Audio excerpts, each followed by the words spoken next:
Hey leader, David Burkus here, organizational psychologist and author of 4 best-selling books on helping leaders and teams do their best work ever. And in this episode, we're going to talk about how great leaders serve their team and the people that work with them.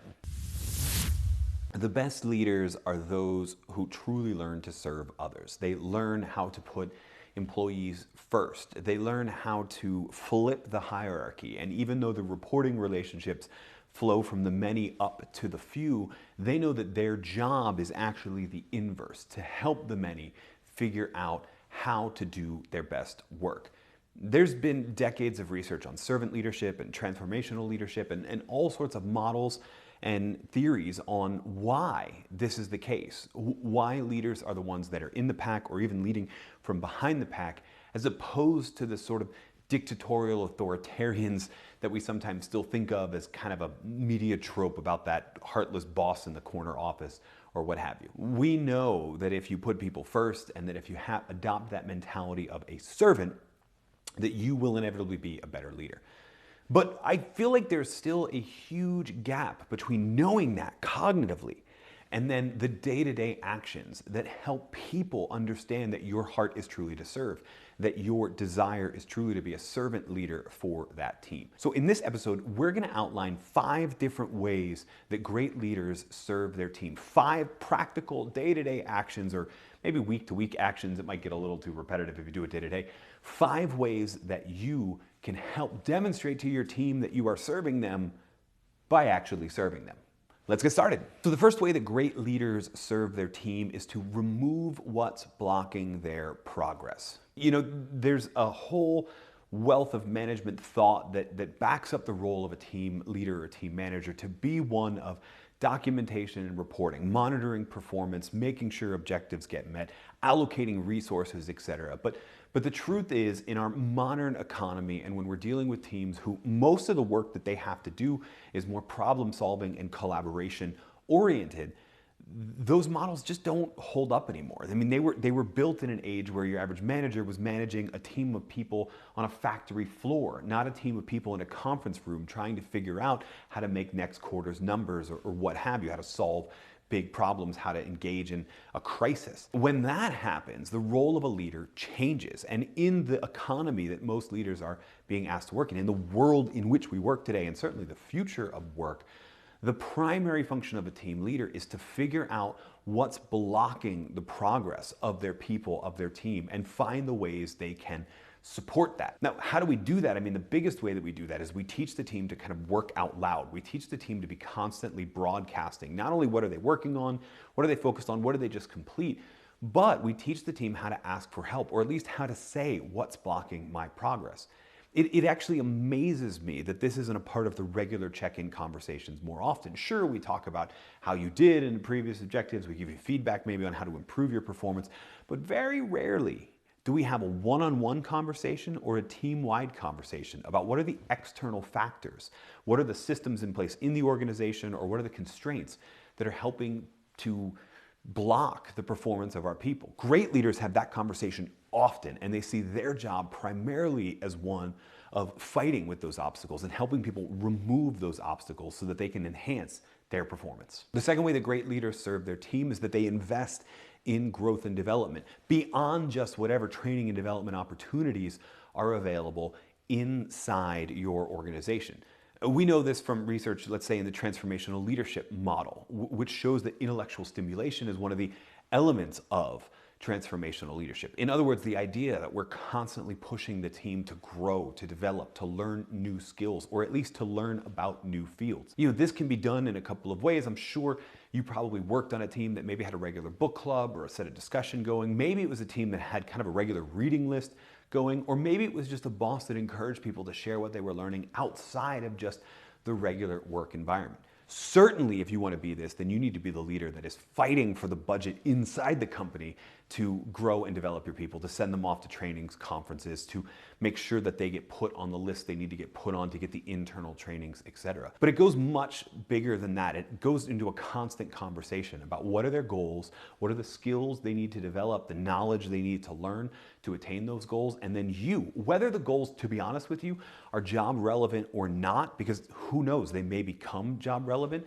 you as the leader are fighting to grow that person towards the knowledge, skills, and abilities they need to move in the direction they want to move. And yes, that means sometimes those people are going to grow out of your team, and that's okay. In fact, one of the things we found in the research of Sidney Finkelstein, for example, on super bosses is that they were really comfortable with the idea that people grow out of being a part of their team. And that's okay, because you still get the best out of your people when they're with you, if you let them know that you're going to be a great leader for them to have worked for as well, even if they move on. The third way that great leaders serve their team is by encouraging candor and risk-taking. If you're familiar with the work of the psychologist Amy Edmondson, you might call this encouraging psychological safety. But I wanted to focus in on the candor and risk-taking piece, because those are the actual actions. That's not just a high-level academic concept like psychological safety. The actual actions we're looking for on a team. We're looking for candor. We're looking for the ability of everybody on the team to speak freely, for there not to be this weird power dynamic between you and the rest of the team. And we're also looking for that team to feel empowered to take risks, or at a minimum, to have very, very clear guidelines about how much risk the team and the organization can tolerate. You know, business is never a zero risk game. Life is not a zero risk game. But I feel like a lot of organizations try to mitigate risk, mitigate losing money, mitigate trying some other crazy idea to serve a client's needs. They mitigate all of that by sticking with systems and processes and not encouraging no one to deviate from them.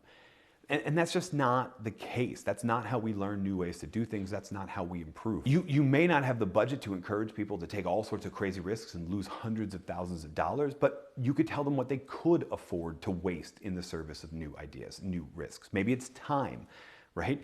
Maybe it's a smaller amount of budget, right? Maybe it's just a couple ways we run meetings differently. You set the tone on what the level of acceptable risk is, because there's always is some level of acceptable risk. But if you don't set it, people are going to default to zero sum, and you're not going to have a culture of candor and risk taking, which is one of the ways that great leaders serve their team. They build that culture where people can speak freely and people can take risks. The fourth thing that great leaders do to serve their team is that they foster a sense of common understanding.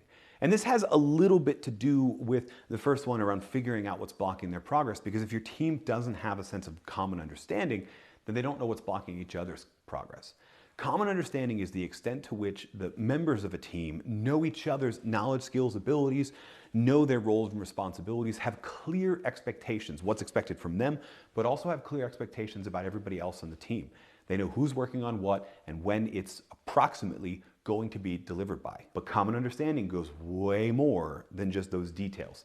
It's also about common understanding about each other's work preferences, each other's styles, whether or not people like, sarcasm, each other's personality. We know what a request for help really looks like, and we know what somebody just venting looks like, and we don't try and step in and save them and end up being a micromanager. We know how people prefer to give each other feedback. We know a little bit about each other's lives outside of work. All of that contributes to that sense of common understanding. And if we're not looking to build that, both by taking advantage of deliberately unstructured time, like before or after the meeting, by, like we talked about in the third element, encouraging candor and risk-taking so people feel free to speak up, and then also feel free to give each other feedback, which is itself a form of a risk, especially when they're giving feedback up to you. That's all a form of a risk. There's a lot of different ways that we can foster common understanding. But if we feel like we don't have that, let's go to the details first. Let's make sure people have a solid understanding about each other's roles and responsibilities, knowledge, skills, and abilities. Let's make sure the team is checking in with each other on a regular basis, not just with you. Over time, those team-wide check-ins will build that softer side of common understanding. And as a whole, the team will be served because the leader, you, built that sense of common understanding, fostered it inside the team, and allowed the team to collaborate much better. And the last thing that great leaders do to serve the team is they remind them why they're working. They remind them of the purpose of the work that our team is doing, that individuals are doing, the work that our organization is a part of. And I don't mean this is that all great leaders can recite the mission statement of an organization. That's not what we're talking about here. In fact, most of the research that I've been reading and watching and observing over the better part of the last decade is that it's not so much about the why as in a mission statement. It's much more about the who. Who is served by the work that we do? Great leaders, servant leaders, almost become chief storyteller officers. Chief storytelling officers, that's a better way to put it. They tell stories often. They capture the stories of the people who are served, the way in which society is made better by the work that we do, whether that's internal customers, external customers, other teams in the organization, or some larger thing. It's not just about a why or a what, it's about a who. Who specifically benefits the work that we do. And we know this from research and from practical experiences in companies that have tried to increase their sense of purpose on a team, that it's the leaders who focus on who and directly connecting the team with the beneficiaries of their work so that they know the why, but they can also connect it to a specific person, bring up a name and a face and a story. Those are the leaders who build a bigger sense of purpose on their team than just about any other type of leaders. And those are the leaders that serve their team by reminding them why they're working. Now, there's a whole lot more to servant leadership theory than just these 5 things. And in fact, there's a gigantic debate about over just how much of a servant leader you should be, right? There's a difference between being a servant leader and a doormat leader or trying to be just that cool boss that everybody likes. That's not what we're talking about here. And I hope by outlining these 5 ways that leaders serve their team, you'll notice that that still means you need to maintain some level of positional power. That still means you need to be the leader, not just a peer, not just a colleague. But it does mean that you need to lead with the attitude that yes, people don't work for you.